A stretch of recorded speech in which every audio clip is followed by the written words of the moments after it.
haye assalaamu alaykum warahmatullahi wabarakatuh wa alaykum asalaam aniga magaca ki aniga waa hinda Muhammad Sahal weey aniga ki magaca hinda Muhammad Sahalka waa la oranayay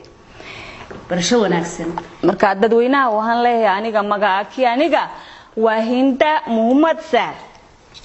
صح waxaan ku weydiiyay Hargeysa inta in leeg baad joogtay aniga Hargeysa imika baan galay 10 Hargeysa baan dalay imika maaha aniga maada 10 Hargeysa dalay maada 10 Hargeysa dalay aniga Hargeysa waa hal 10 maaha waa hal Hargeysa ma garanaysin ba adiga haye adiga waa ma garanaysin ba haye maanagu ha waayeen garanaysan Hargeysa waan dashtay halkan aniga weyn ba Hargeysa baan dashay ha ana ku dashay baad leedahay Hargeysa waan ku dashtay anigana 10 Hargeysa baan dalay yar 10 Hargeysa dalay yar maate yar 10 Hargeysa Hargeysa waa mide 10 Hargeysa u dashay adiga ma garanaysin aniga Hargeysa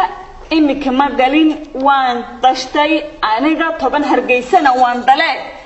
ma hay weydiinaysaa adiga marka hay 10 ma macna maxaad leedahay halka noo faahfaahinaa miya fahmaysaa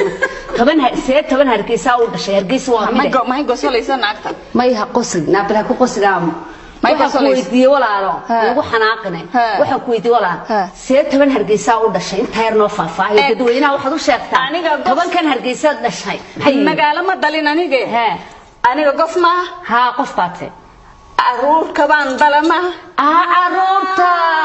10 aruuraad ku dhashay Hargeysa 10 Hargeysa baan dalay yar ma magaalada waan shaqeynaya aniga haddaba hoogayga magaalada aniga waan shaqeynayay ka shaqeysaa hoogayga waan shaqeynayay maxaad ka shaqeysaa hoogayga waan shaqeynayay magaalada iska fiican baan ka shaqeynayay dukaanka kii weyn ma adarka kii hablaha marsanayso wajiga intaha kii sidan waxaan marsanayso kulli kana afka laasaynayo kii la hidhanayo dagaha saada kulli aniga baa keenaba Hargeysa Hargeysa aniga dawladka ba garanaysa ma dawladku garanaysa